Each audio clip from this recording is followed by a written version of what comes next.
Hi everyone! Welcome to Traci Bautista Color. I'm Traci and I am thrilled that you are here with me. Today we're gonna play a little bit. I know it's Friday afternoon and some of you are probably just getting home from work, but I thought it would be fun to just do a little bit of a sketchbook session.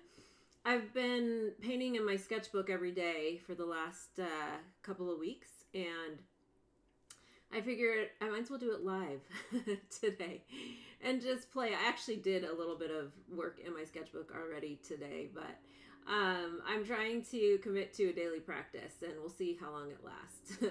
I always say that I'm going to try, oops, sorry, Andy, the 100-day project, and I have not completed it once. I'm not very good when it comes to things like that, but I do spend usually a few 3 or 4 months out of the year where I do daily challenges just for myself. And oftentimes I don't really post them on Instagram or on social media. I might show a little snippet into them, but I think it's a really fun practice, and you can do it in public or you can do it in private. So I thought it would be fun to just give you a little glimpse inside my sketchbook, or a few of my sketchbooks, and play a little bit, and then also share a little bit more about the pigment bars. Since if you missed my live session a couple days ago, I did a little fun box reveal of a few of my previous collections, and I have a couple more days where the pigment bars are available to subscribe. So I'll talk a little bit more about that as we play, but I hope you have your sketchbook, some of your favorite supplies, and you're spending some time this afternoon playing and experimenting and just exploring and just letting the process unfold. I think that's one of the greatest lessons sketchbook practice or journaling practice can give you, is that it doesn't have to be perfect. It can be whatever you want it to be. I'm going to flip through some of my journals and you'll see a lot of what I do is there's just like random marks on pages. Sometimes it's color swatching. Sometimes it's actually just a bunch of abstract mark making, playing with color, playing with my art supplies, and I let it unfold as I work.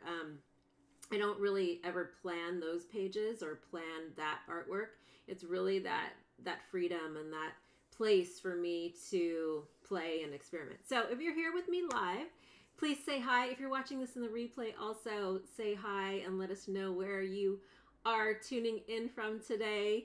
Let's see. Hi, Heather. Hey, T. Cough, I think. Nice to see you all. And she says, I am doing wild blooms and love to see the pigment stones come back. Ah, yes, she's referring to my wild blooms course. And I actually just pulled out a bunch of pigment stones. I didn't bring them in this part of my studio. They're actually in my other studio. But maybe I'll do another live just to show that. I'm probably going to do one of those collections this year. I have a couple of other fun collections that are going to be available in the next few months. Besides the subscription. If you're in the subscription, you get first dibs on some of the new things that I've been working on. So if you're in either one of my subscriptions, the Pigment Bars subscription and or the Water Media Play subscription. Hey Sherry, nice to have you here. And if you're joining us and you want to play, let us know if you are spending some time in your sketchbook or art journal tonight or this evening, this afternoon. Okay, I'm going to switch to my camera on my desk, on my studio table, and I'm going to dive in and show you some stuff. Hey Teresa, nice to have you here. Okay, everybody, hang tight. Okay, let's see. I've got a lot of stuff on here, and lots of stuff that I've been playing with inside of this particular sketchbook over the last week. Where did I put my glasses now? I just had them. And I'll do a little quick flip through so you can kind of see what I've been working on. And I'd love to know, if you are one of my customers, what has been some of your favorite collections and things that you've worked with. I know Heather said she would love to see the pigment stones come back. And let me know in the chat while I shift some things around. I was painting a little bit with my Enchanted Evergreens collection and playing with some of these pigment bars. I'm actually going to put a glove on my right hand. I like to work with gloves normally on one or both of my hands, and it's just easier to clean later. The pigment bars don't stain, but they are made of wax, so if your hands are hot, they'll be a little bit slick. And I just prefer nowadays, I always wear, whenever I paint with any kind of paint, maybe not so much with watercolor, but if I'm using any kind of oil paints, oil-based products, wax, these are wax based, and or any kind of charcoal, anything that's going to make my hands dirty and get pigment on them. Even when I make paint, I'm always wearing gloves. So this was a little bit of what I did today, and I just got my fingernails in that paint over there. Okay. Playing with a few different mixed media supplies here. And I'm just going to do a quick thumb through. You might have seen this in my Instagram story today. Let's see what's in this. We'll start here because this one I started working on. This is a Nova Series premium sketchbook from Stillman and Byrne. I love this one. It's a gray, it has like a medium grain surface, and it has gray tone paper. So it's always fun to kind of play with the pigment bars on different colored papers. Let me move this out of the way so I can see more of my sketchbook than all of these other art supplies that I was playing with. Okay, I think that might be better. So it's so funny. I always have like this one little square rectangle that I'm working in whenever I'm working. Let's move this way. I should have checked the camera before I got on here. Okay. So these pages, I've been actually trying to paint with my pigment bars every day because I'm just wanting to play and experiment and layer them with a lot of different media and just really blending the colors and seeing what I can, paint as I go. And a lot of these are just starts. They're definitely not like finished pieces. It's one of my favorite things is to do the sketchbook work because I can come in and just make marks and, let whatever happens. And then I usually am working on multiple pages. So I usually do a 2-page spread in here at the same time. I might work on one side and then make some marks on the other and then kind of flip back and forth while I'm waiting for things to dry. If you've been around my community for a long time, I don't like to use like a hair dryer or anything like that. I feel like it's a waste of time. I'd rather be painting. And so that means I normally work on multiple pieces as I work. And so we'll move those out of the way there. So on these pages, underneath, there's a lot of my pigment bars. There's a little bit of luminance color pencil on here, some graphite. The interesting thing about this is that this hot pink is actually, I think it was it might have been this Prismacolor pencil, or what else could have that been?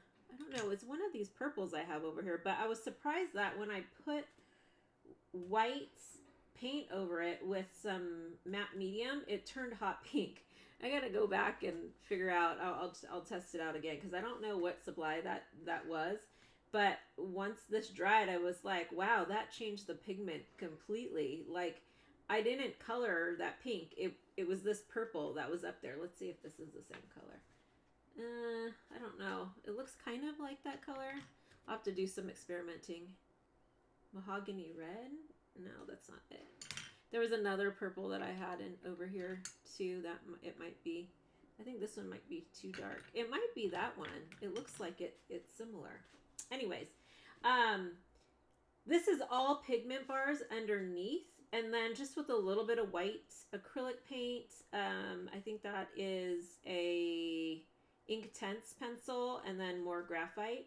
So I like to use a lot of different pencils on top just to see what is going to kind of pop and add texture also to the pigment bars themselves. One of the things I did on this page was I sealed this with super matte medium, and then I can continue to layer on top of it, or I can just leave it. So that's one of the nice things about using, I just use a really thin coat of super matte medium with my little scraper thingy, this little color shaper thing.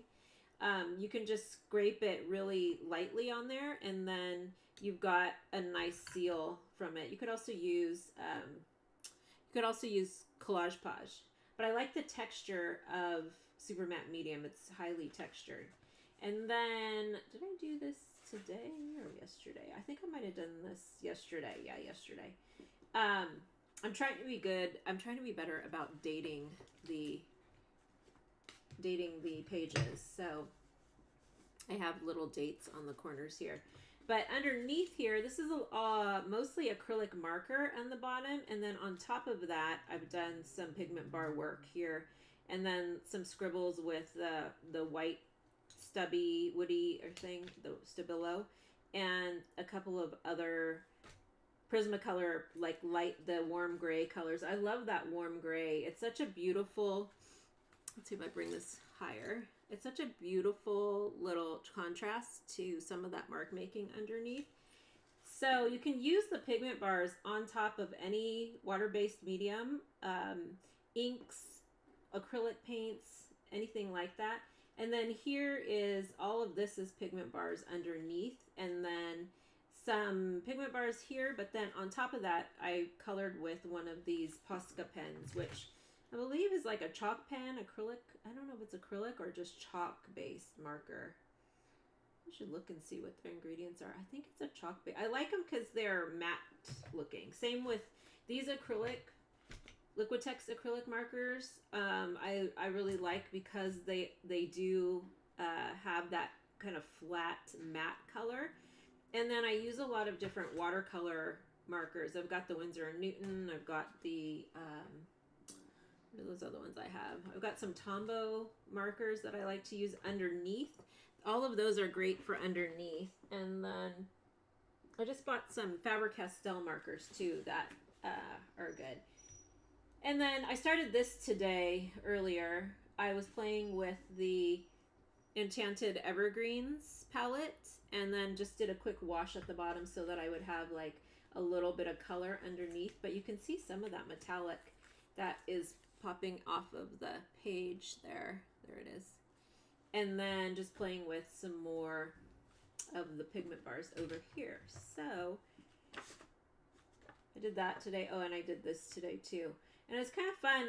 I wanted to see what, these are all colored pencils. Some of them are water soluble. And then these are my pigment bars that I wanted to see if I had anything close to those colors. And some of them I did a little, they're kind of off just by a little bit, but I did have some colors that were pretty similar that I played with in this like mini abstract over here. So I've been doing a lot of this wild mark making, and I just want to get some of this excess stuff off of here. Abstract landscape work over the last couple of years. And so I've been kind of continuing that in this book. There's not really, you know, it's more like playing with textures and mark making. So we're going to play. I'm going to open this to a new page.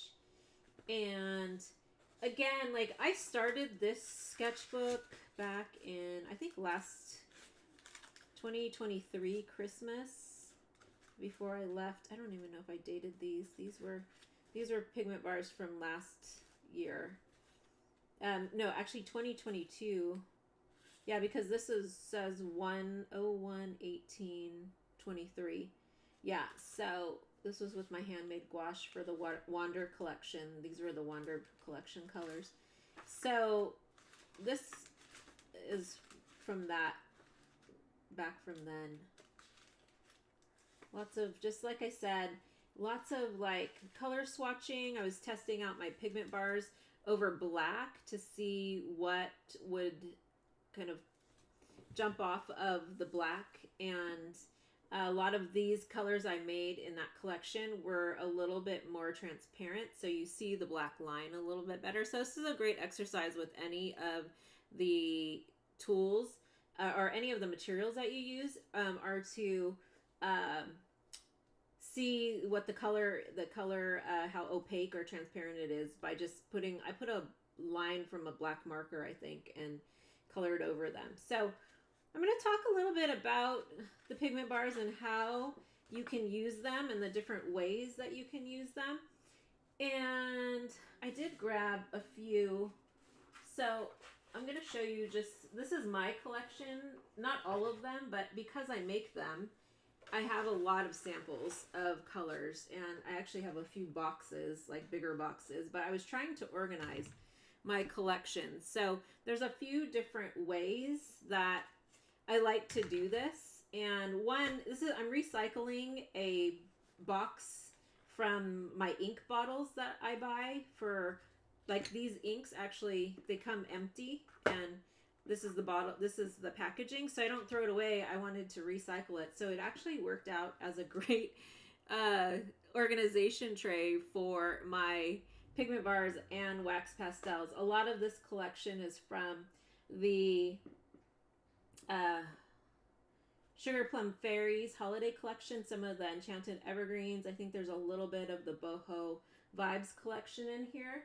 And then this one here, if you get any of my packaging, I talk about this in my live streams or my live paint and swatch workshops. I encourage you to take the packaging that your orders come in and reuse them. So this makes a really great storage container for pigment bars and wax pastels. I just stack them all in there, and it really helps. I mean, this one doesn't, this has a divider in it already, but you don't really need a divider. I actually like this also because you can kind of squeeze more things in there.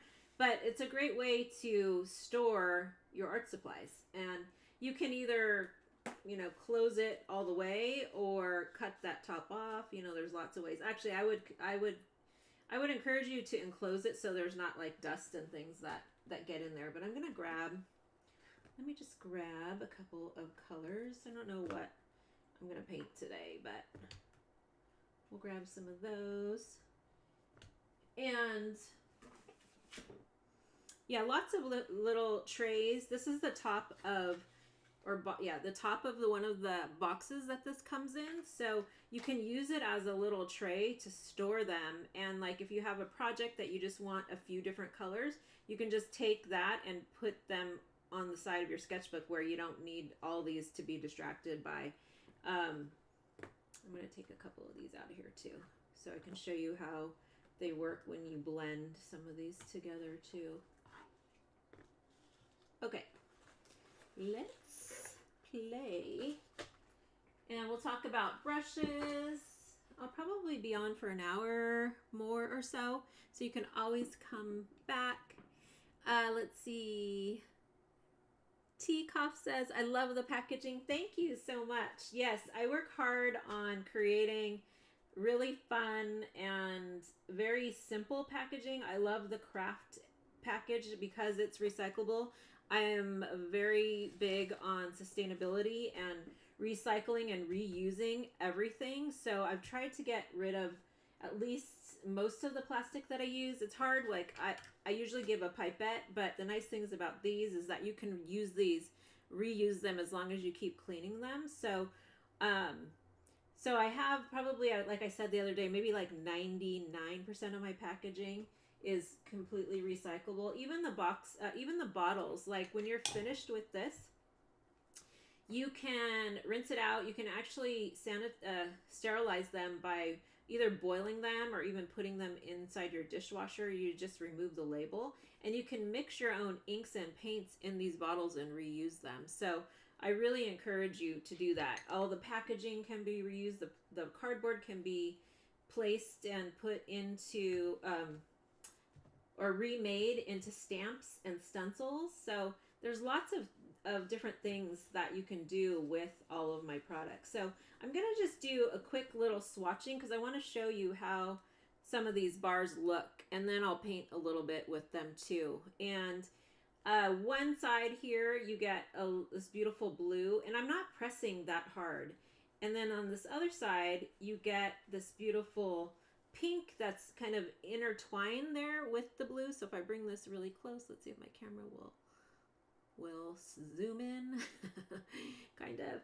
So you get this beautiful purple color, which I love that you get usually multiple colors. So sometimes even if you turn this, we may have another color, a lighter blue on this side.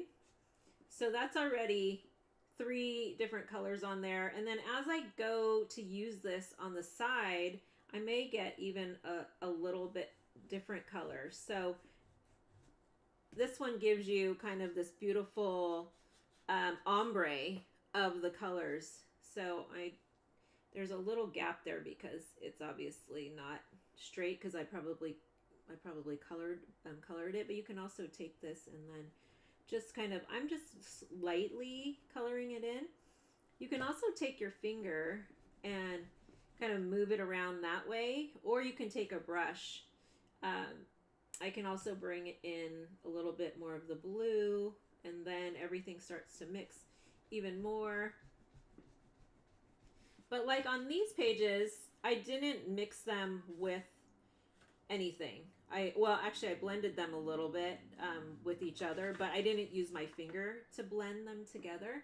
There's some really fun things that you can do also with, like, let's do this one. This is like one of my favorite colors too. It's got a little bit of a red iron oxide, and I'm not sure what the other color is in there. This side is it's a lighter green, and it has a little bit of this. I don't know why my camera's, it's supposed to focus in on this thing, but it's not. Okay, sorry about that. There's a little bit of like this green in there, so you can mix it and blend it right in there like that. I can take one of my other greens and then add that in there. So this was, I think this was definitely from the holiday collection from the Enchanted, or not Enchanted, but Sugar Plum Fairies collection. So I can take this, and one of the things that I really love, so there it is right there. There's these little tiny little flecks of color or flakes of color inside each one of these. And you then get even more color as you use the bar. So it's like this big surprise. You never really know until you get down into the middle. You can also cut these too. You can take do I have a palette knife up here? I don't think I do. I'll just show that. I have to show that in a different video. But you can actually slice them with the palette knife and mix them with, I love mixing them with Williamsburg wax medium, and it creates this really beautiful texture that you can use with oil paints. Let's do, this one's another green, and then it's got like a couple of different, this also has yellow ochre in it, and then it's got, I think, an earth green in there, and there's a little bit of pink. If I hit this side, there's like this beautiful little pink. This was from the Boho Vibes collection. Really pretty. So that's like the very simple way of how you can use them and blend them together just by themselves. And yeah, teacup, she says, yeah, highly reusable packaging. Awesome. Yes, that is my goal. So you see how well these, like, how well they mix together when you paint with them. I also love taking oil, well, I usually use like a stiff brush, like an oil painting brush to blend them, or I've got a couple of different ones. I love the, no, it's not it.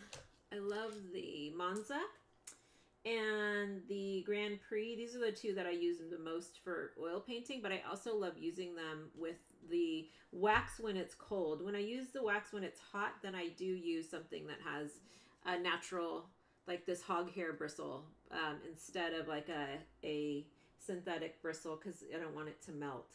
But you can, if you want like a little shading, you can definitely take the Monza. It's actually a nice, like, I forget what it's made out of. I should probably know this, but I gotta look it up. But you can just like blend it very easily if you want this light blend of color. So you can take a brush like that.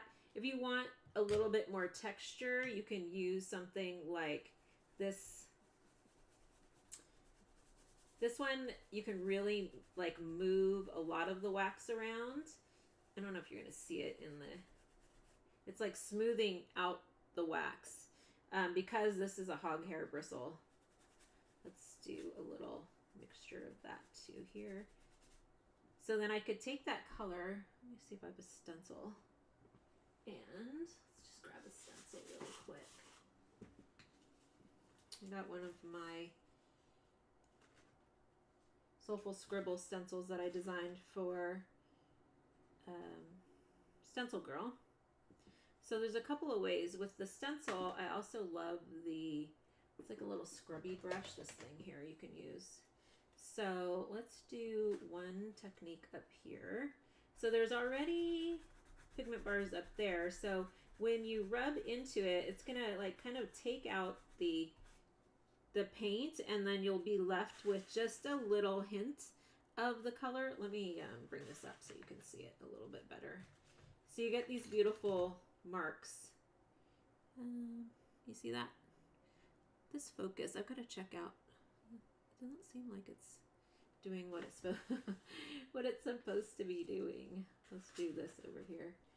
And you can also kind of like put a little color in between it like this, and then kind of move it around too. So you get kind of this lighter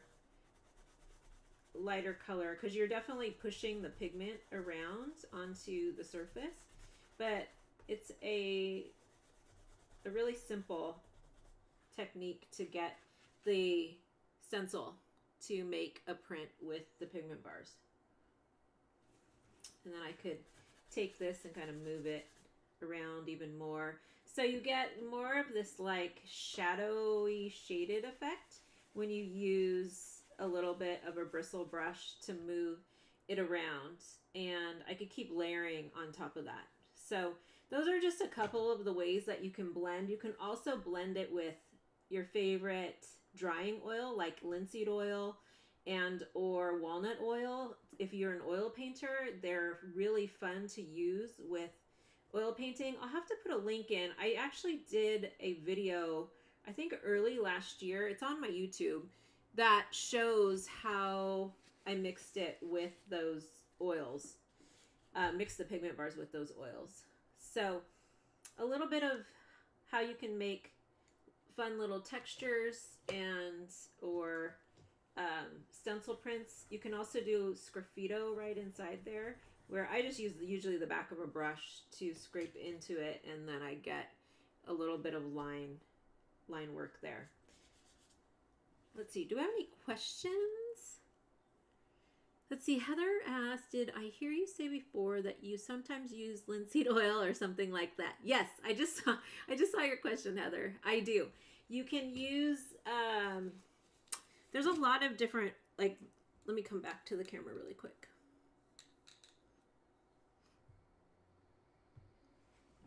Hi, everyone. If you're just joining us, welcome. Thanks for being here.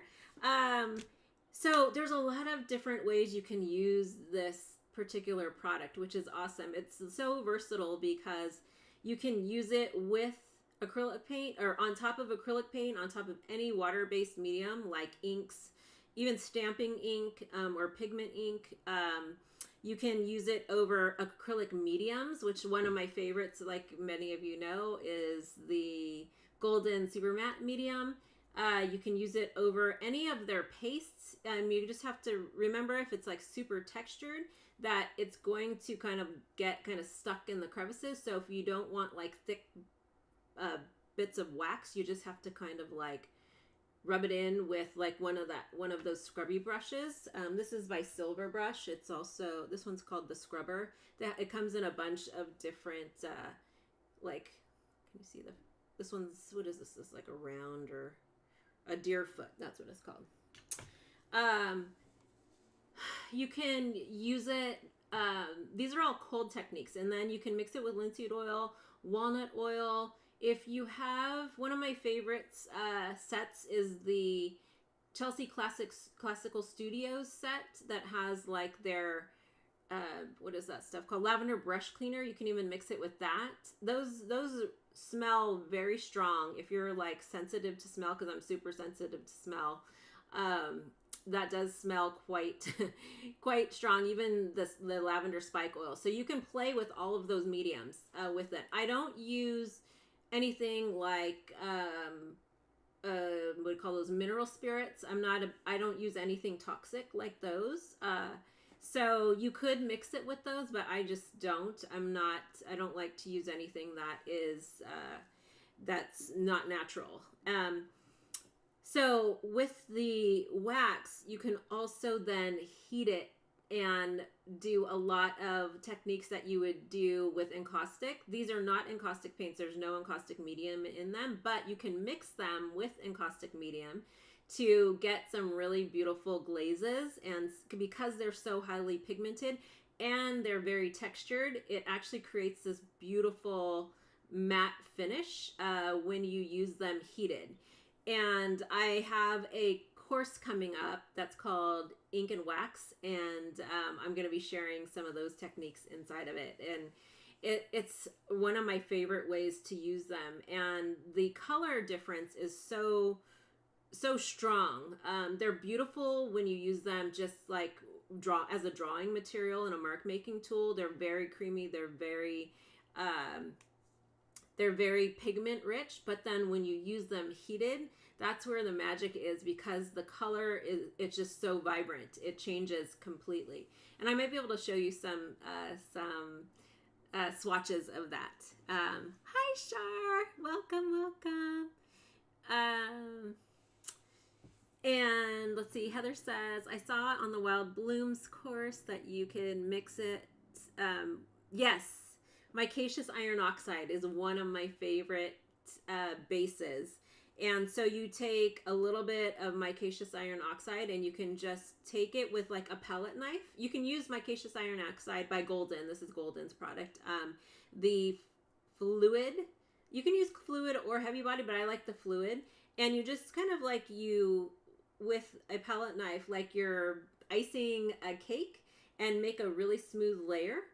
And let it dry, and you can use any kind of pastel and my wax pigment bars on top. It's a beautiful surface. Again, it's acrylic base, so it works very nicely.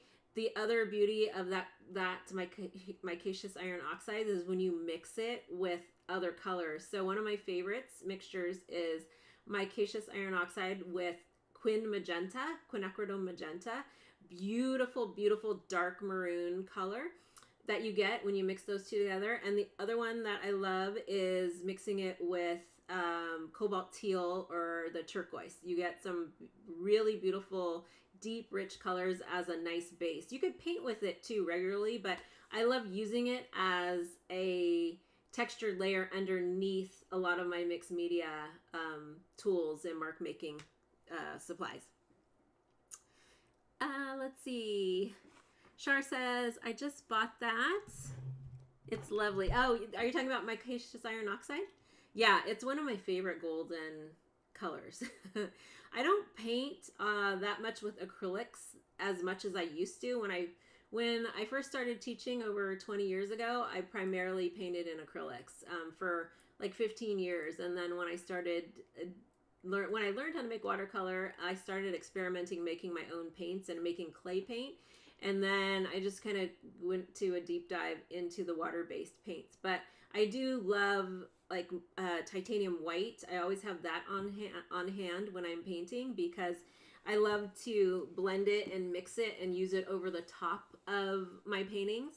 And I also love how it will blend with my inks. Like you can get these really beautiful washes of color with, if you want to mix it with a with titanium white or any acrylic, but with titanium white you get that kind of that tint of the color, and it's permanent. It makes the ink permanent.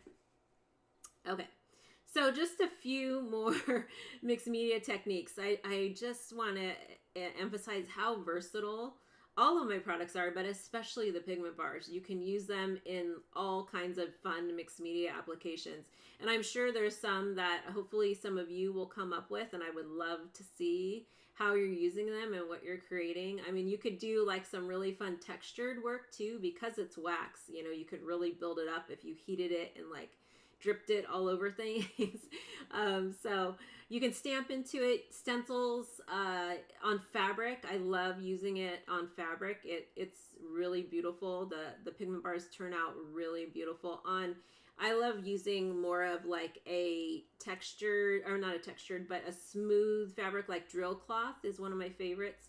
You can also use it in something like, I love Osnaburg fabric, which looks like a linen. I don't think it's linen, but those are both by Rocklon. You can usually find them like at, I think they might have them at Joann's. I'm not sure. Or you could probably definitely find them online. But those are two of my favorites to paint on with any medium, but they work especially well with the pigment bars. So I'll show you a couple of samples in case you weren't here during my last live session. So now, since I did all of that swatching, I'm going to do some kind of layering with a lot of different media that I have here, and we'll just see what happens and what unfolds. I really don't have a plan. I have all these random supplies here, like most of the time on my desk. It's always kind of crazy, but that's just how I work. So does anybody have a clean desk when you paint, or a clean like area? I don't know. I've never have. Mine's always been super crazy. Let me see if I missed anybody's comments. Okay. Let's see. I am going to, let's do some layering. I guess, I'm just going to move it onto the side because I think it'll be easier to paint, so I'm not like having to cross over that side. Let me move these out of the way a little. And we'll start with, I don't know, let's see what I got here. So this is Prussian Blue Hue. It's acrylic marker. Like I said earlier, one of the things that I love about these, this is Liquitex. I wish Golden made markers, but you can turn high flow into a marker, but you have to like actually put it into, you know, a thing, something to make it into a marker. But these are so nice because the way that they dry is matte. Like I don't like glossy paint, especially inside my sketchbook, because then the pages would tend to stick together. And again, like I will color right over this. Obviously it's gonna get this really dirty, but that's okay because you can clean it off. So what happens, like if you get it like that, you just go onto another page and then just keep kind of moving it around, and it'll clean most of it off as much as you can if you really care. But I layer these things so much that I'm not like super worried about it.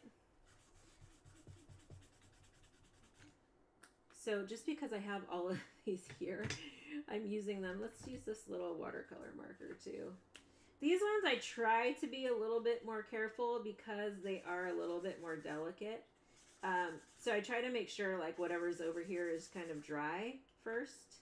And you're going to see the difference. So I just put this here. If I want to make this like, let's see if I can move it. I can move it, pretty good. Because that's a watercolor marker. The acrylic ones, I can move them too, but I need to do it a little, like I can move it a little bit, but if I did it when it was still wet, then I could have moved it even more. So let's just take this and put it here, and then now I'm gonna grab one of my acrylic brushes because I don't want to get this one dirty. Do I have one? Wait, don't try. I use this for water media, which actually I did get it into a little bit of. Let me see what I have. I moved all my brushes around. I guess I can use, well, let's just use this thing. We'll just use this little chip brush. So you see, like, it moves a little bit more when it's still wet. That was still even, like, I should have done it, like, right when I put it down. But you can also use your fingers to kind of move that around. Let's see if it'll move now. This one's been sitting there for a while. So not too bad. Some papers, that watercolor marker will not move. Like, I think it's this one. So if I put this down, watch it move now that I say that. Let's try in here. This is a Art Alternatives Mixed Media Sketchbook. I actually love this sketchbook. It's very inexpensive. I found it in Hawaii when I was in Hawaii. And let's see. Let's go back. This is the Winsor & Newton one. And it just depends on the paper. It also depends on the surface. Like if I do this mark on top of, oh, not too bad here. So it did move pretty good. Sometimes for some reason, so I think maybe it was a different marker then. It might have been the cheap markers that I got from Target that didn't move. This is my Man O' War from the Lanikai Collection ink. So again, like I always have multiple starts to pages going. So I'm using markers. I'm going to use a little of my Enchanted Evergreens mixed in with this too. Just so you can see how you can take any of my products and like mix them onto the page. The one thing I love about this particular, I should show you in the camera, is that there's this beautiful gold on here. So when you hit this side and like maybe take a little bit of that color, it will mix into that color. I'm just gonna kind of like make little marks, and you can see how it's starting to even mix with the watercolor pen marker underneath, which is really pretty.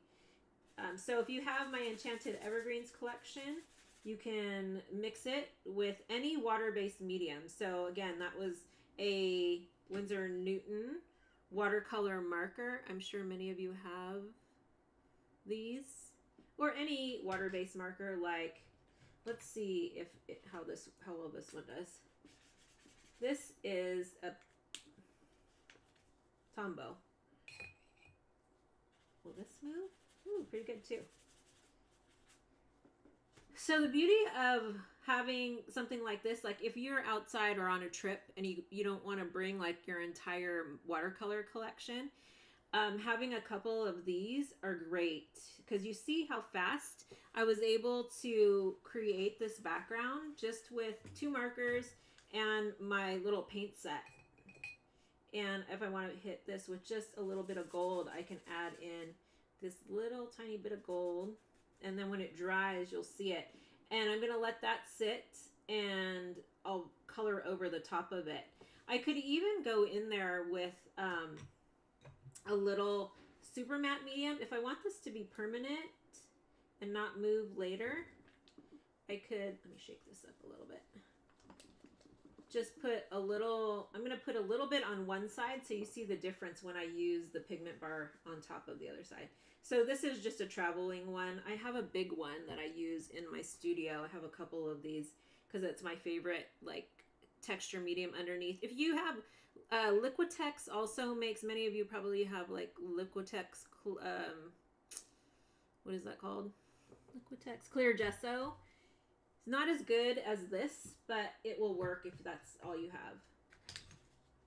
And then I can take this, and I usually spread it around with something like this because then it doesn't disturb the paint so much. And I can have a little bit of texture in there.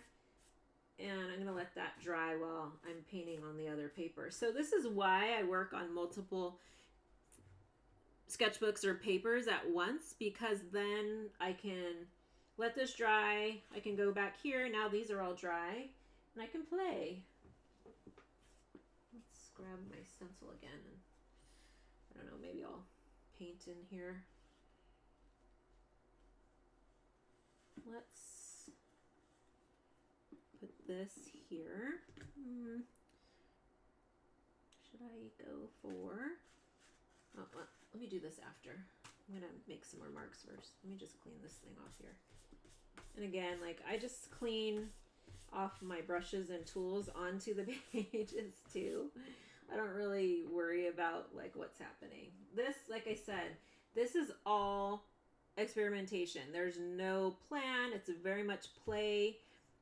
There are times when I do work specifically, you know, to a inspiration board, but like today I usually spend this like 15-20 minutes doing these really quick mark making studies with playing with color, just because I want to just get my hand moving, get my body moving, and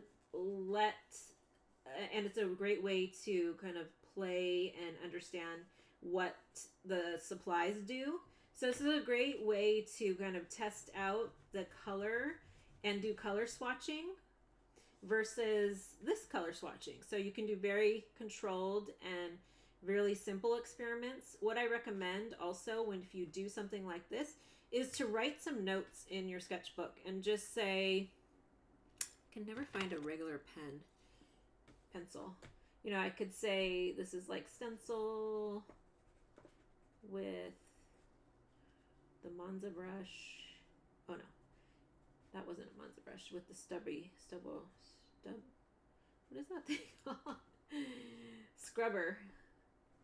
The scrubber brush. And then I can kind of make notes on what I did.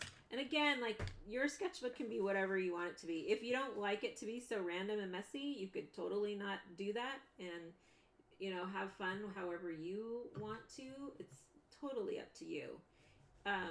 Again, I'm taking some of the pigment bars and I'm coloring right over the top of this. And I love that you can either, sometimes some of the colors really will pop out because it depends on the pigments that's in them. So this particular color has a little bit of titanium white. So you see it kind of jump off of a darker color versus this one's a little bit more transparent. And you get to see that what is this? Buff titanium color that I used underneath. And one of the things that I love too is taking one of the pigment bars and then taking this little woody, the white one. And if you want a tint of the color, you can just scribble right in there. And then you have a beautiful tint of the pigment bar color. I think these woodies have a little bit of wax, but it's a water soluble pencil. So I often will dip it. You can see my water jug over here, or my water container.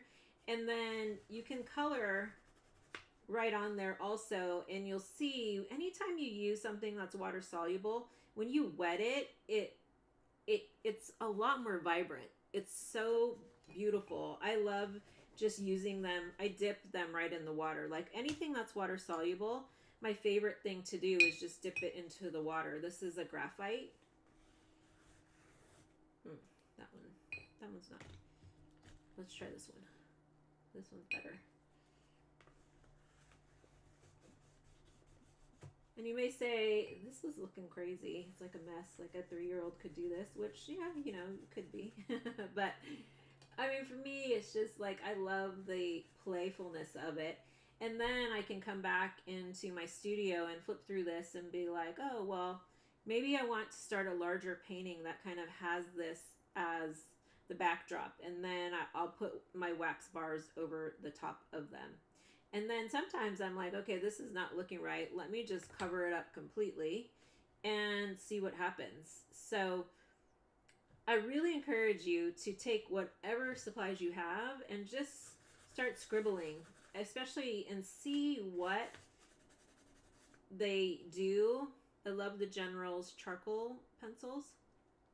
These are a lot of fun. But I wanted to show you like this. Where is that? Where are you? Here you are. This one. Let's go back to my little swatching page. Okay, look at this color. So it's beautiful, kind of like this grayish color.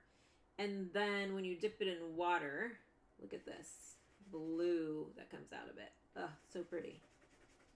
This is the Create a Color Aqua Graph Blue. I really need to figure out why this is not focusing.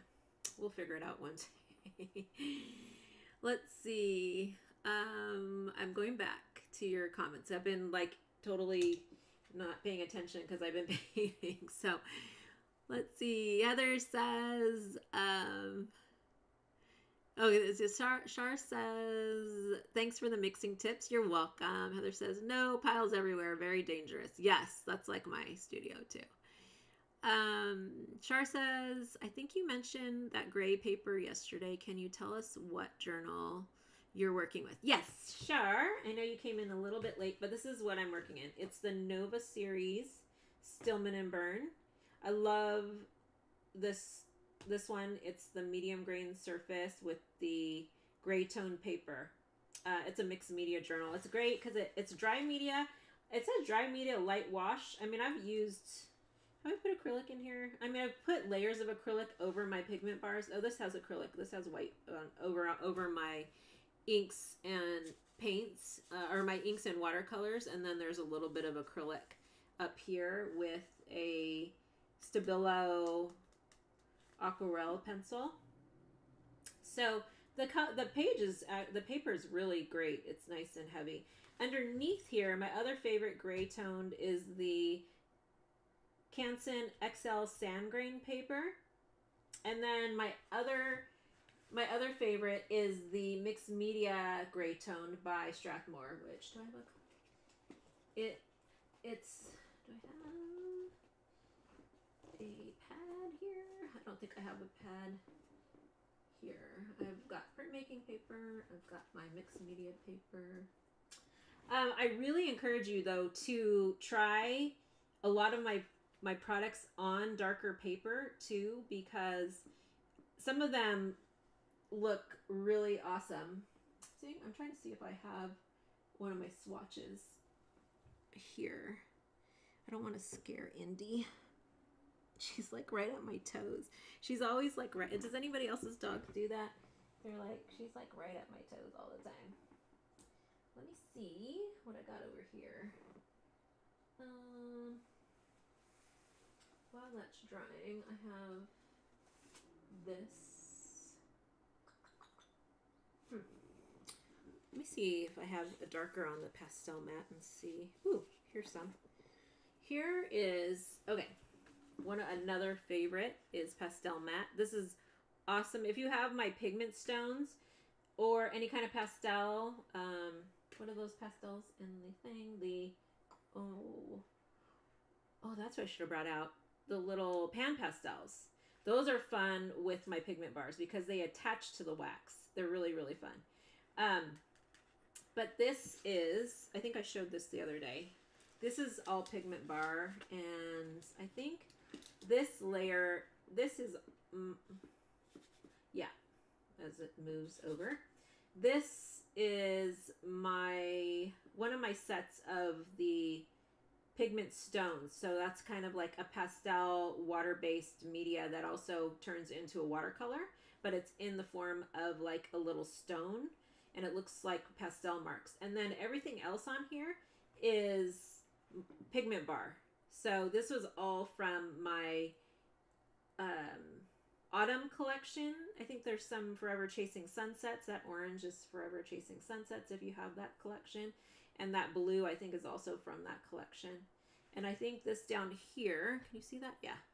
This is some from the Nature's Graffiti. So let me swatch some on here. Let's do, I want to see, there's a darker paper in here. There's this, no, that's the backboard. Here. This I used, is this, I don't remember what I did on here. I think some of this is my pigment bars. This is definitely like colored pencil, but let's just do a little swatching. You see that? Woohoo! Look at that. This is from the last collection. Sugar Plum Fairies. This is also, I think, maybe from that collection. Yes. Love how it comes off of there. So you can kind of see the ones that definitely look like they have a little bit more of a tint are the ones that are going to really like jump off the page on darker paper. This was also from Sugar Plum Fairies, I think. But then if I go to, I think this might have been from the holiday collection. That's still really pretty too. Look at how vibrant that is on there. And then the other side has a little bit of green and a little bit of this like, it's a little bit more transparent, so it's not popping as much, but you can still kind of see it. And then if I do mix it with the other color up there, you can see it. Let's see if any of my blues will jump off the page here. Might not. Ooh, actually that one's really, ooh, look at that. If you have, this is Nature's Graffiti. And that too, ooh. I haven't tried any of these on here. Let's see. Let me go back to your comments. The blue gray in the lower right corner. What size Posca is that? Ah, yes. That is, this is, I got all these at Ben Franklin in Hawaii.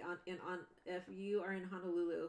I forgot all my art supplies, so I just like went to 3 different art stores. This is a chisel shaped tip, and it's 8.0 millimeter it says. So I did discover that I bought a bunch of these, and then I got them home, opened them up, and I was like, wait, how come this is not chisel tipped? And hello, because I didn't pay attention. Wait, this one is. But I have one that, where did I put it?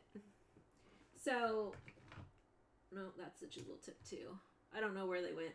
But they're also, I have the ones that are the just regular, I don't know what you call them, not chisel tip. They're just like kind of pointed, but it shows the point actually on the tip.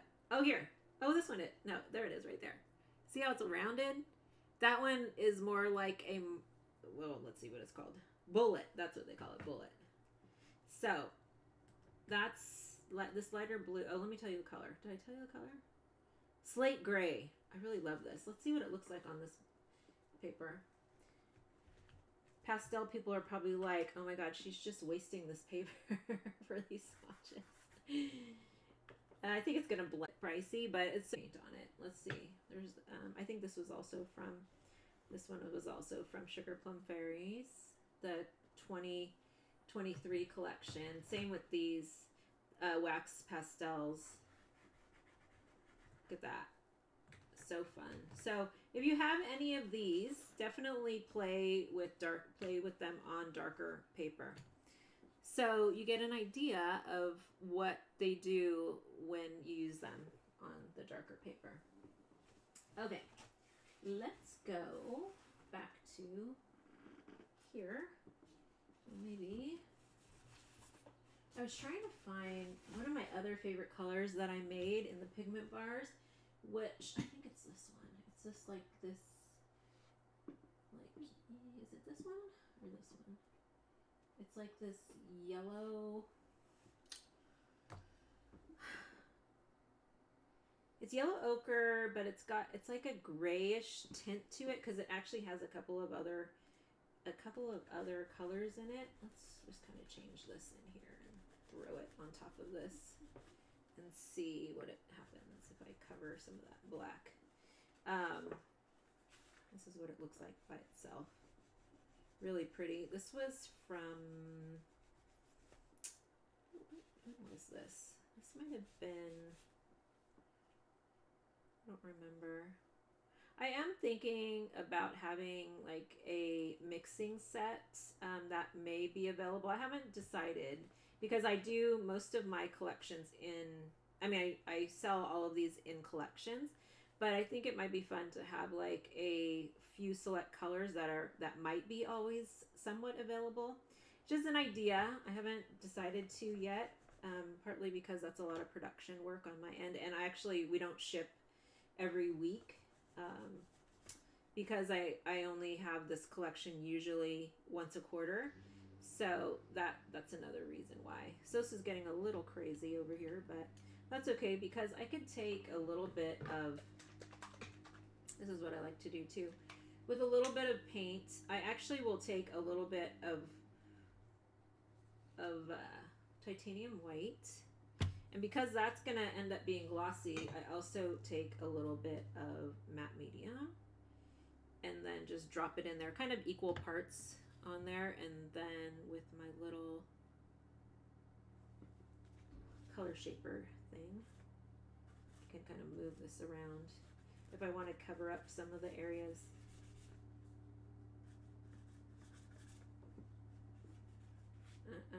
I didn't really mean to cover up all of that yellow, but there we go. We can scrape some of it back. But you can see, you can, do lots with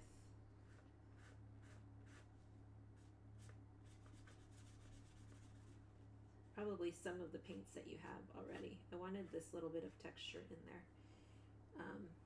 But titanium white is one of my favorites to use. I also love buff titanium, or Titan buff, I should say. Golden's Titan buff. Let's put a little bit over here because I still have some on my brush.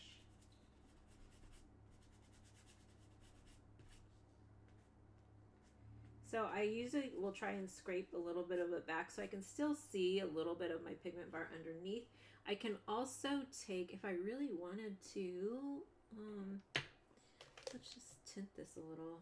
Well, what color do I have that has a dropper in it? Well, this is kind of dirty. I just put water in here. This has some of my pink ink. Well, I don't know. Let me just pull it out of the,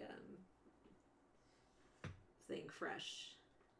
And then we'll mix it a little. That would be good to have a clean pipette. Here's one. Let's see. Char says, hi CZQ. She says, I'm a beginner in my creative journey. What are pigment bars? So the pigment bars are my handcrafted artisanal paints. It's a wax-based paint. I'm putting this here because I want to mix it with the white, but it's also picking up the pigment underneath. So it actually is getting a little bit of that green and some of the other color that was in there, which I think was my watercolor. Let me put this somewhere where it won't make a mess. But the pigment bars are handcrafted. They're made with earth pigments, synthetic pigments, organic pigments, and wax. A couple of different organic, natural plant waxes. And then they are usually duotone. Sometimes there's up to 4 or 5 colors, 6 colors in them. You'll see like this side has 2 colors, and so you get those 2 colors when you color with them, but then you can also mix them together. So it's a wax-based paint that I've developed that I use both as a mark making tool, but also you can use it as like a heated paint, like almost like an encaustic, even though these are not encaustic medium in them. But you can mix them with encaustic paints like you would do, if you used encaustics. I just wanted to mix a little bit of that pink in with the white paint that I have on here. Just show you that you can mix it with acrylic paint. So I've got a lot going on. I'm going to let these dry because I feel like I don't want to overwork it yet. It's got a lot going on. Let me make one more mark in this one. This is one of my favorite, Matter Brown by Derwent. This is an ink tense pencil, and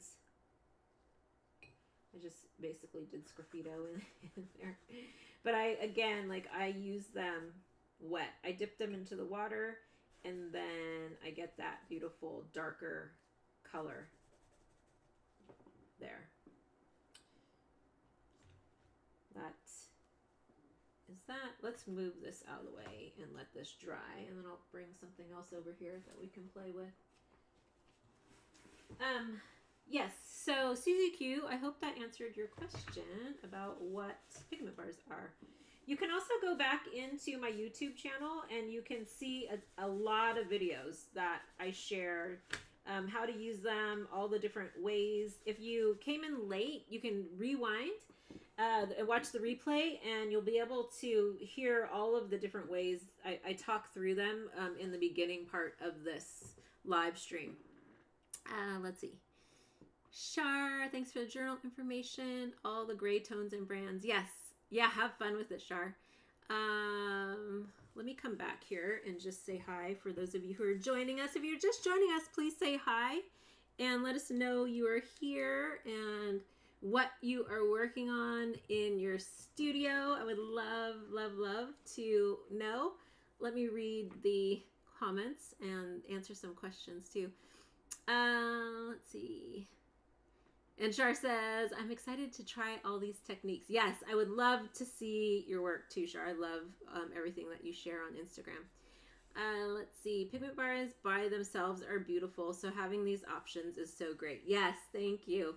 Yeah, they really are fun just using them on paper or fabric by themselves. But again, like I said earlier, they're so versatile because you can use them with acrylics, you can use them with watercolor, you can use them with ink, and you can mix them with oils and encaustic mediums. So there's so much you can do with them, and they're a lot of fun.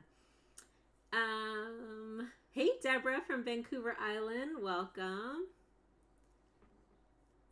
Let's see. Shar says, I know it's more work, but it would be nice to purchase individual bars to supplement your collection.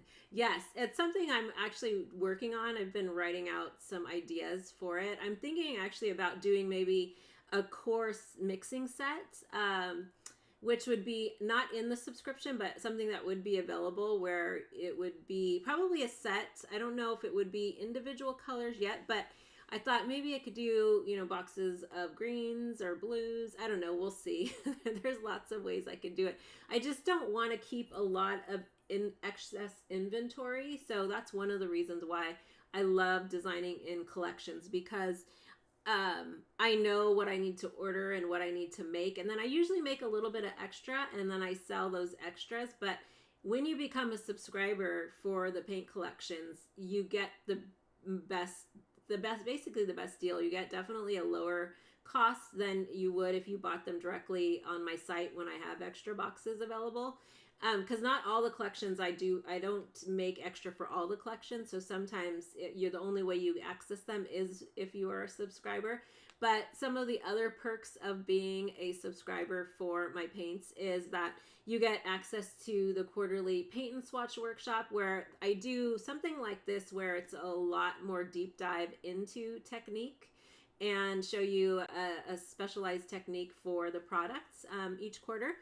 And then you also get first access to anytime I have brand new products that I do release. So they tend to sell out very quickly.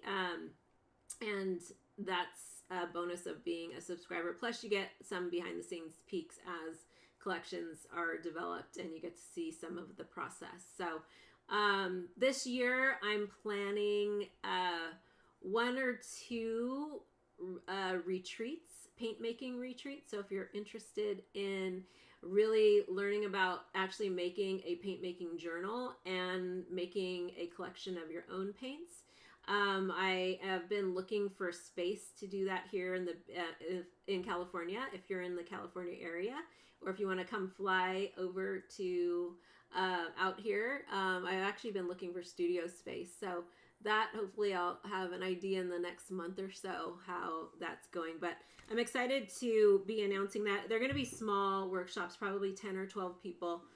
And when I had my studio downtown before, I did weekend, well, it was like a 3-day retreat where most of the people who came from out of town, and we did a whole walking tour of the city, and that's by my studio, and had 3 fun days of workshops. So back then I did some really fun journal making, art journal workshops. And so this year I am going to be teaching my Pigment to Paint course, kind of combined with Inspiration Sketchbook and digital canvas, kind of taking the whole process and making this like really beautiful signature course out of all of them together. And then there'll be an option if anybody wants to join me live. So I'm excited because I actually haven't taught in person since 2017.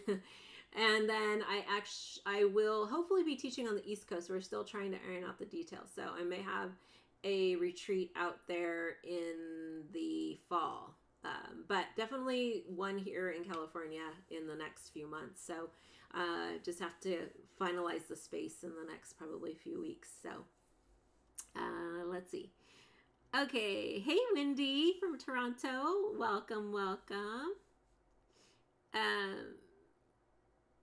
Char said I can come over and help you, you know. I know, I may take you up on that, Char. Especially when I get my new space. So I will definitely keep that in mind.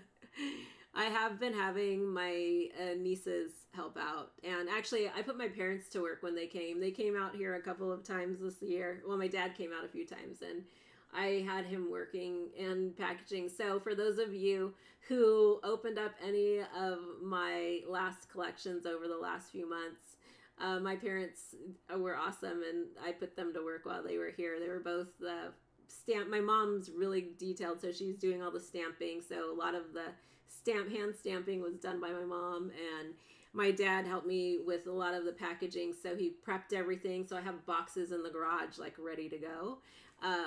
And they're awesome. They've done so much. And then from time to time, I have people come in and help. So, Shar, I may be calling you soon. Let's see.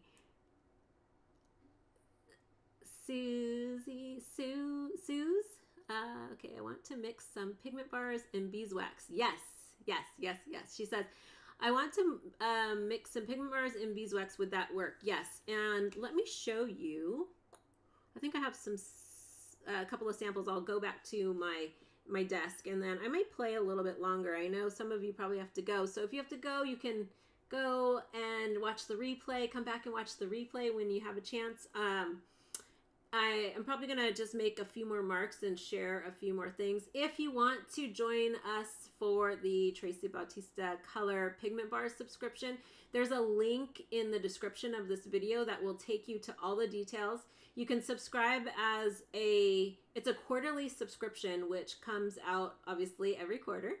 And it has, if you missed last live stream, I talk a little bit more about the upcoming, I showed some of my previous collections, and then I talk about the upcoming collection, the Ocean Whisper collection, which will be shipping at the end of March.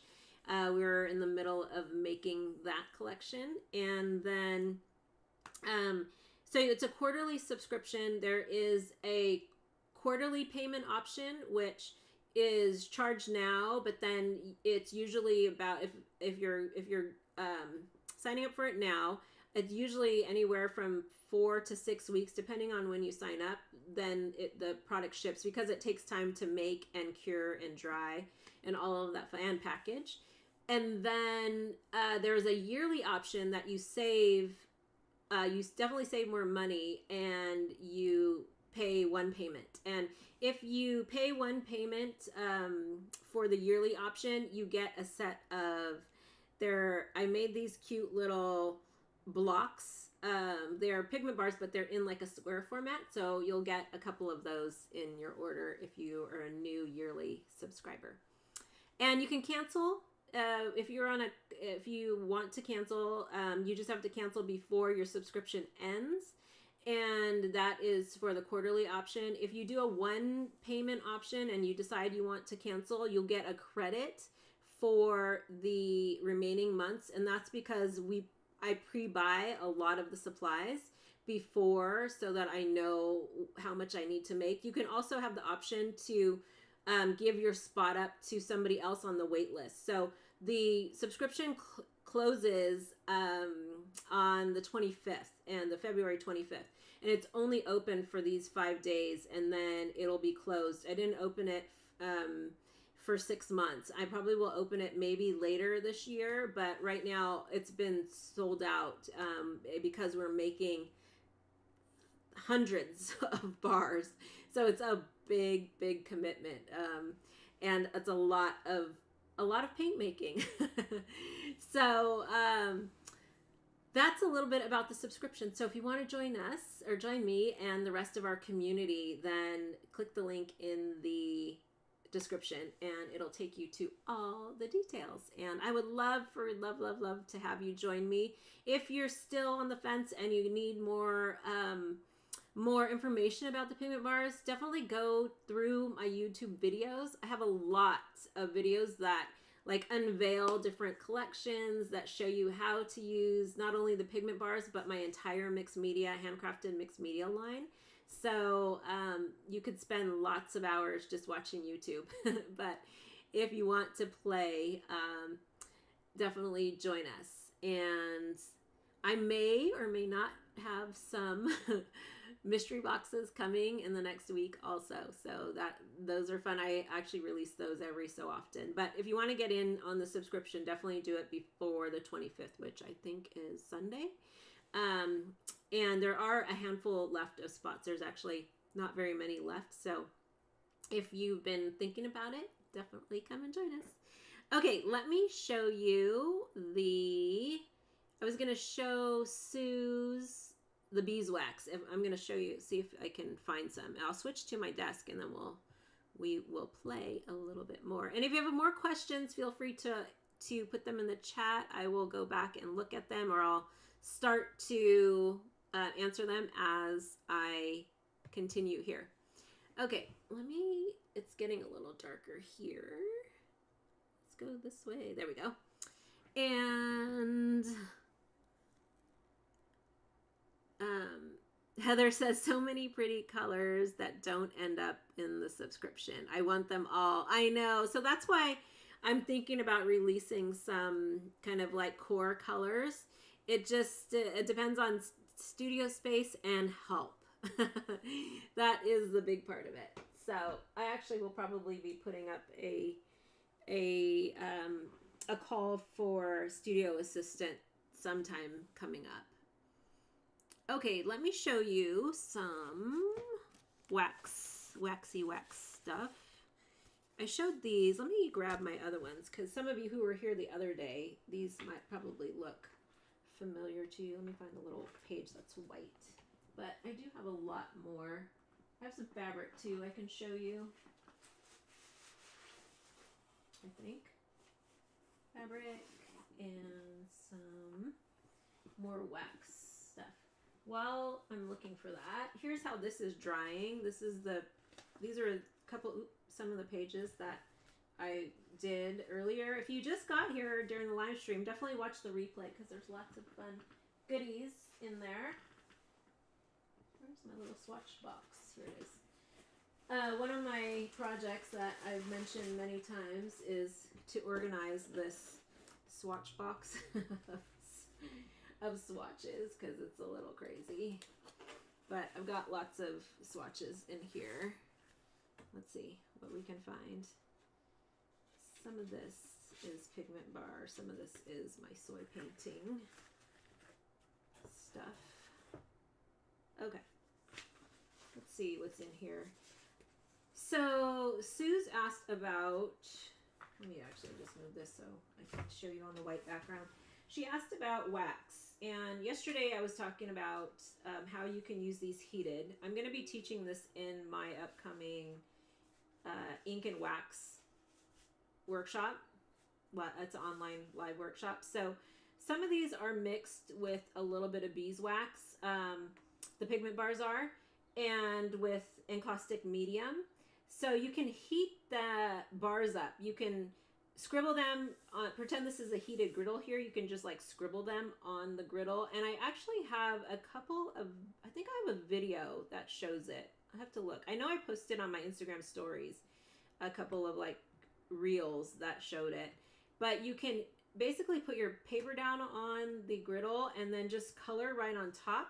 So this color right here is this, but heated. So you can kind of see how like deep and vibrant the color is. It's still nice and dark here, but a whole different look when you use it just as a dry mixed media supply versus if you were to heat it. You get this like really beautiful kind of wax, you know, encaustic look with the bars. So if you want to make them permanent, definitely I would mix them with encaustic medium. You would just melt them in, because they're so highly pigmented.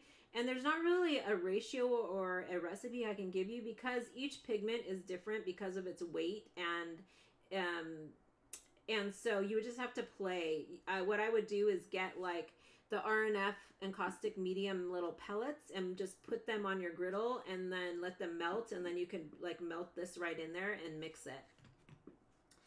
So this is the same thing, putting the paper on the hot griddle and then just painting back and forth with the bars. So I was doing this as a swatch sampler just so that I could see how these paints were working. These colors were from, some of them were from the Saints and Shadows, and some of them were from the Enchanted Evergreens collection. So you may have got those if you got those in the holiday collections last year.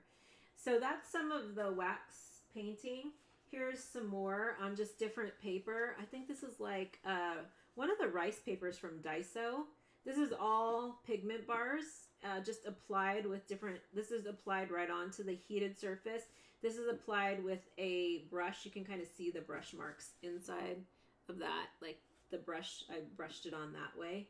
And again, just using the heated surface. So they blend so beautifully when they're hot. And I'll be sharing more about that. It's hard to do that kind of demo because there's such a setup. And in this part of this studio, I don't have that set up here. I have it set up in a different part of my studio. And then a little bit more of what some of the pigment bars look like heated. And let me show you how they look heated versus, let me see, I think I have some in my paint making journal. Excuse me. Sorry, little one. My little pups right there at my toes. So let's see. Oh, you know what? This was the Boho Vibes collection, I think. Yeah, this is Boho Vibes. This is all pretty much heated, I think. Yeah, like this is all that collection that's heated. So when I design a collection of paints, it's usually anywhere from 8 to, I actually designed more than 8 colors for this collection. And you can just see how intense some of the color is when it's applied, when it's hot. You just get a little bit of a richer, deeper color. Oh, here's a little sampler of some of the color palettes. I showed this in the previous live stream. Some of the Ocean Whisper collection. This is not everything. It's just one of my little inspiration boards that I created for the collection. I'm trying to see if I have, I think maybe it's not in this one. Hold on, I have it in another little paint making journal over here. Let's see. Oh, here, this is a good one, I think. Let's go and show you here. This is a good one. So this is also, I think, mostly Boho Vibes. So here is the pigment bars applied just like you would like drawing with them, just, you know, mark making. And then here is the same pigment bars, but they're heated. I melted them, and with the paintbrush, I painted them onto the surface. So you can really see the difference. You can get this beautiful kind of shaded, almost like wax crayon effect here versus having more of a paint, like a heavier paint mark that's definitely more opaque. So a little bit more translucent, a little bit more opaque. And then some of these mixed too. So taking them with the brush and and then kind of rubbing it out with my finger so it's not as dark as that. And it also depends on the type of brush you use. So you can see the difference. These are the same colors, but different brush. And so it gives you a little bit different texture in the actual paint. And then that there is definitely, I think it's like a filbert brush. So it definitely gives you like more of an opaque paint. So gives you an idea of how these look. So as I design a paint collection, I just start swatching them as I go. So I'll make an ink color, and as I'm mixing it, I just keep swatching it. And then I can see if the color is where I want it to be. These are all pigment bars down here. Again, like some of my ink collections, and then doing a little bit of resist work with the pigment bars. This was also, I think, Boho Vibes collection. That was one of my favorites from last year. It was really pretty. And then again, this was actually from the Sugar Plum Fairies collection. Same with this. So same bars, some of the same bars here, use dry versus melted and painted on with a brush. And then kind of a combo of both over here. So if you have the bars and you haven't tried them heated yet, definitely try that. This is this cute little sketchbook I've been using for years from Daiso. So if you have a Daiso in your area, it's the Japanese $1.75 store now. D-A-I-S-O. I buy a lot of these little fun sketchbooks and journals there because the paper is great, and I use it more for testing. You'll notice like I have a lot of different papers. Again, one of my favorite, all-time favorites is the mixed media paper, which is by Strathmore. And I'm a little biased because this is the one that has my art on the cover. But this is really great for like a little bit more finished work that you may want to sell, and or you want to do a lot of layering. This has a layer of my pigment stones, a little bit super matte medium, and I think a little bit of gesso because it's actually a bit textured here. And then like on top of here, you can see if I wanted to, add in some of my pigment bars. This is on top of the acrylic, and it's dry already. So you'll see the texture that's underneath, which is kind of fun. Let me do a little bit more so you can kind of see that texture. So I had done some sgraffito marks already inside of it. And if you love any kind of texture, I really encourage you to play with like doing some really wild abstract backgrounds, like just textured backgrounds, and then using my mixed media supplies on top. Let's see what else is in this mixed media journal. Just random. This is all of my inks and paints and some of my pigment stones, which is more like a pastel. This is also this was holiday collection last year. It's funny that I can like look at this and just tell you what it is. That's these are pigment bars over. This is acrylic too. Oh, this is one of my stencils. If you don't have this one, it's probably the most popular Stencil Girl stencil. This stencil is called Circles Circles. How many of you have this stencil? I always love seeing the artwork that's made from this. Again, on mixed media paper, some of the ink, my inks, handcrafted inks mixed in with my watercolors, and then this side is pigment bars. So shows you kind of the versatility of how you can use all of my products together. I think I did that in one of the workshops. So let me see the time, and let me look at your questions. Hopefully that gave you a good idea of how you can work with them heated. As far as just like a little bit of show and tell. Deborah says, can't wait to watch back from the beginning. Buying a pancake grill tomorrow. Yes, have fun. I just bought a new one. I have 3, and I just bought a new one that has a gray. I talked about it yesterday. That one has I have one that has like a gray griddle or grill now. I don't know, what do you call that part? Metal? Heather says, come to Florida. There are 4 of us here. Yes, I know. I actually almost taught in Florida. Well, I've taught in Florida a few times. I've taught in Miami. I've taught in,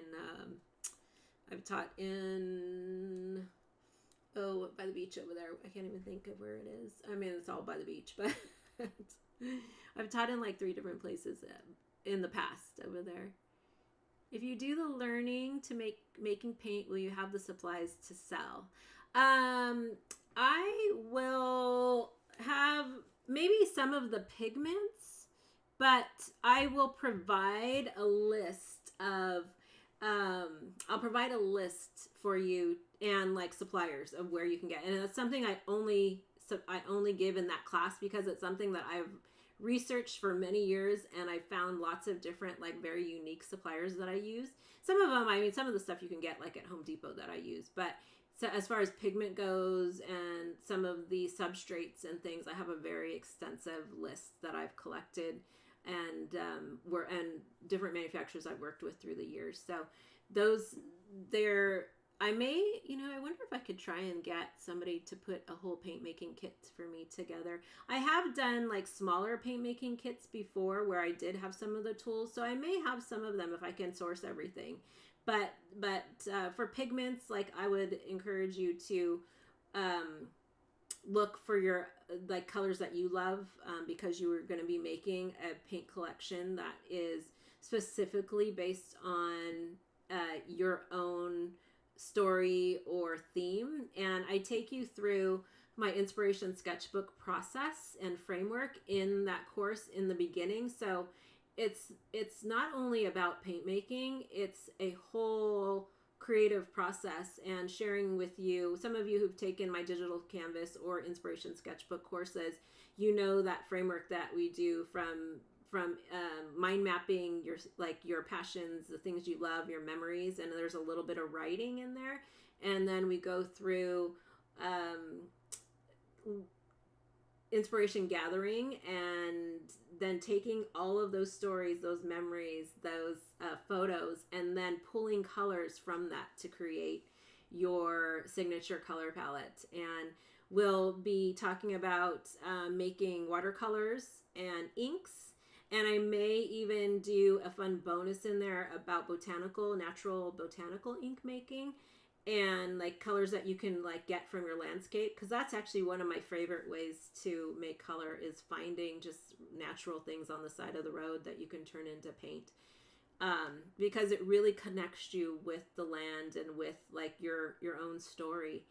And then we'll have a little fun pastel making section, little session in there, and then there's a little bit of digital. So I show you how I incorporate Procreate.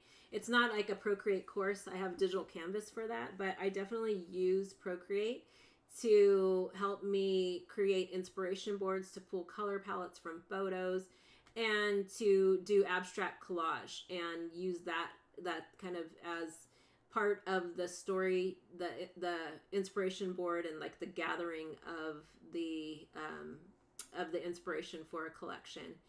And then you learn how to make paint, and you also make a journal or a paint making book, where you can house all of your experiments, and it's like this really beautiful note taking. I mean, I have a lot of different ones. I just pulled that one out that I showed you.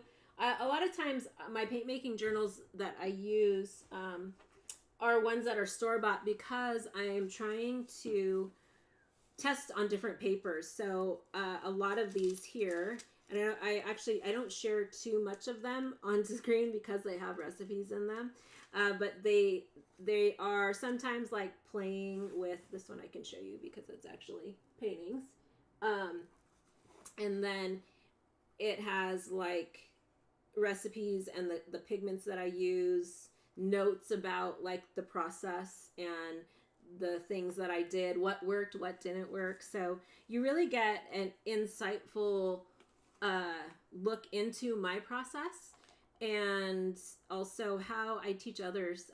I've been teaching, many of you might have just found me recently. I've been teaching for over 20 years, and I worked in tech for the beginning of my career. For about 8 years, my degree's in graphic design and in marketing, and so I worked for a bunch of tech companies here in the Bay Area. And then I quit my job back in 2001 and I wanted to teach art and be an art teacher for kids, and so I did that. I I was a traveling art teacher for about 4 or 5 years, where I went into the schools and taught programs that were, they were kind of the art fusion programs where they were either integrated with social studies, sometimes with math, and we studied everything from like Frank Lloyd Wright to Faith Ringgold. I taught a lot of really fun lessons for K through 12 for a long time.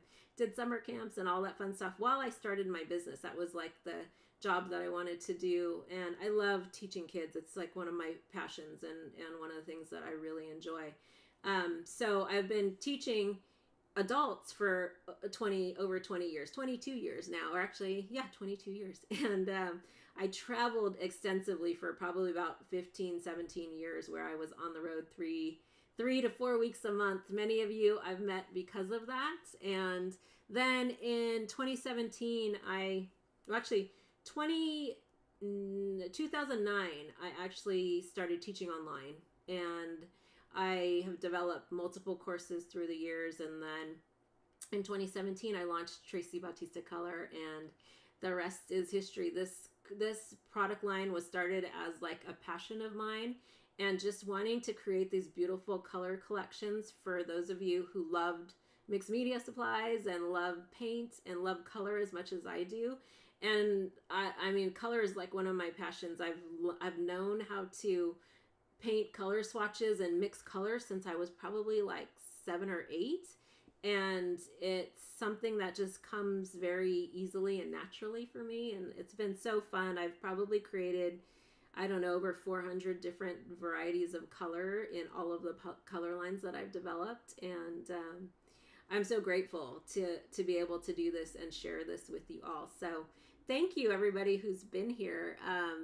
It's been so much fun. I know I probably missed a bunch of your questions and things. What time is it? 5:30.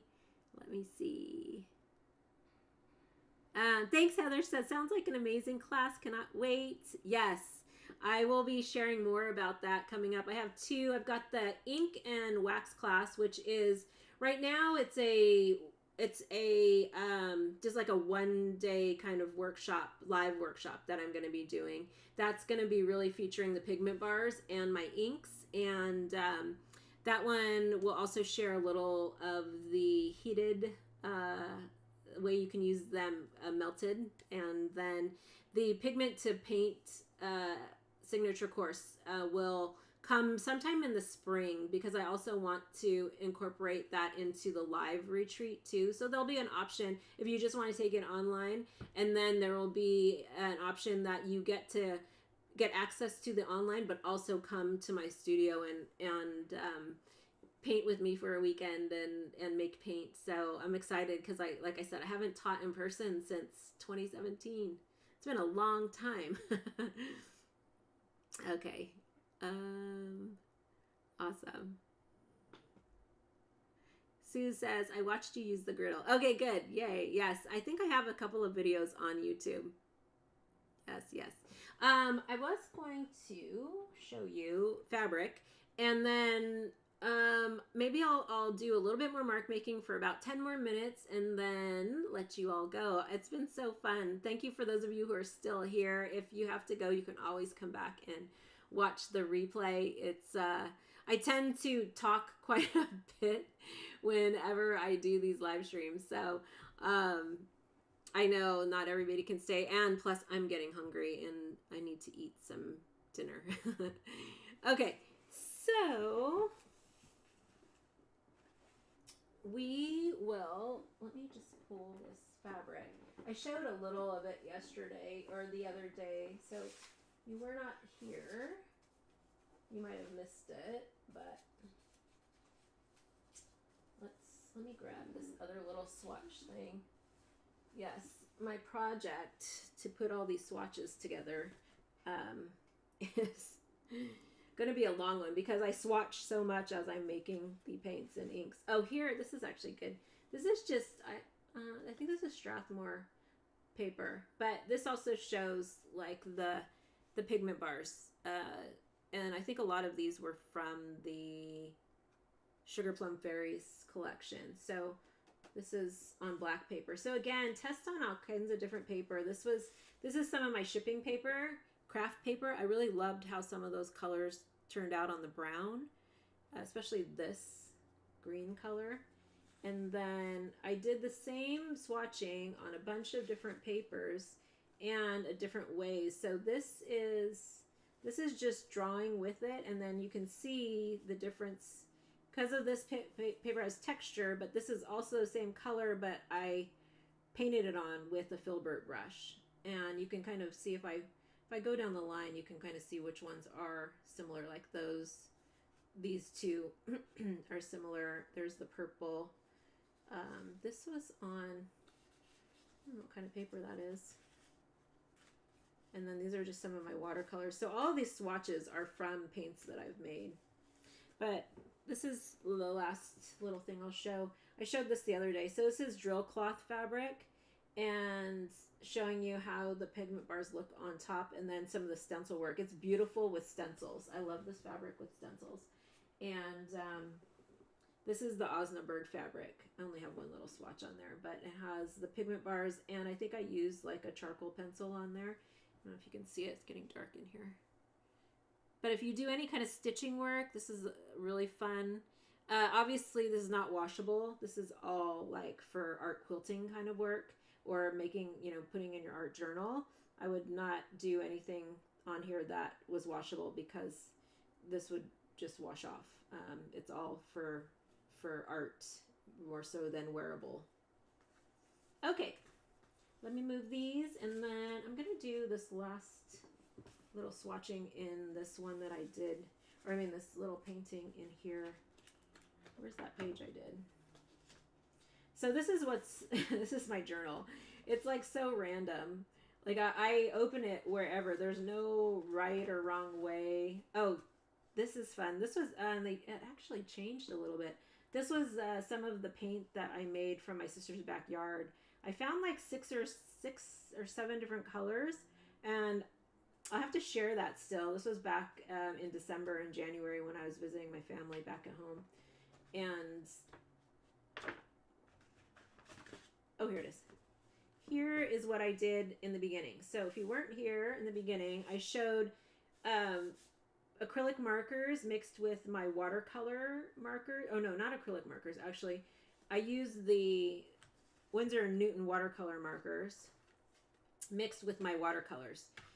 This was the Enchanted Evergreens collection. I actually have a few more of these little tiles available if you're interested. They're in the shop.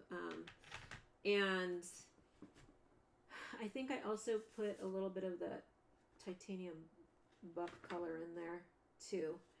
But let's just take some of these pigment bars and let's see, can I use any of this that will be a little, I think this might be kind of fun here. I'm going to put a little bit underneath and then a little bit on top of here. And where's my little brush? I use this little scrubber brush by Silver Brush for my stenciling. And you just kind of rub it in there. You need some kind of stiff bristle with it. It's the same one that I use on my fabric too. So you can see where I colored underneath that you see those lines. I may leave it. You could also take this and kind of like mix them in if you wanted to, like that. But a really fun way to use the stencils in there. I could take the lighter side here because this has a little bit of a tint of the color. So what it'll do is mix that bar. So if I really want to kind of get a beautiful blend in there, I can mix it with any other bar that has more of that tint kind of color in it. So I know that has like a little bit of titanium white in there. And then I'm going to take this little pencil, and there are so many pencils that work great over the pigment bars, even though they're wax. So this is one. This is that Create a color that I talked about earlier. I love when it's wet. See how dark the blue gets? I don't know if you can really see it in this light. Can I zoom in? Let's see. Oh, I think it's all the way. Oh no. Oh, there. I don't want to zoom in that far. Let's see, luminance. Oh, let's test this thing. I was talking about this one earlier. I think it was this one. So this is a Prismacolor pen. I love Prismacolor pens. I've used pencils. I've been using them since I was in college, which is a long, long time ago. And they work beautifully over and under my pigment bars. But this particular color, I think that was it. Let's just try it. I don't know if this is the one that turned hot pink. Something that I used turned hot pink, which just random when I put the white over the top of it. But it was a purple pencil. Where's my little scraper? Does anybody see it? I don't know how I lose everything. Well, we'll just use this one instead. I was trying to look for my color shaper. It's probably somewhere over here. Let's see if this is it. I think it might have to dry first before. Oh yeah, I think that is it. Look, it's starting to turn pink. It's so weird. It's got to have, I don't know, whatever pigment they have in the pencil. It's like a, it actually probably is an ink. They probably use some kind of ink in there. Yeah, as it dries, you'll see it's going to start turning pink. So if you want to know what it is, it's the Prismacolor Purple 931. This is a really old one, so I don't know if it could be just like this batch that happened to do that. See how it's like, it's starting to turn hot pink with the white. So there is some type of pink pigment or dye in the actual pencil. That's kind of fun. That was like a happy, like, find exploration randomness.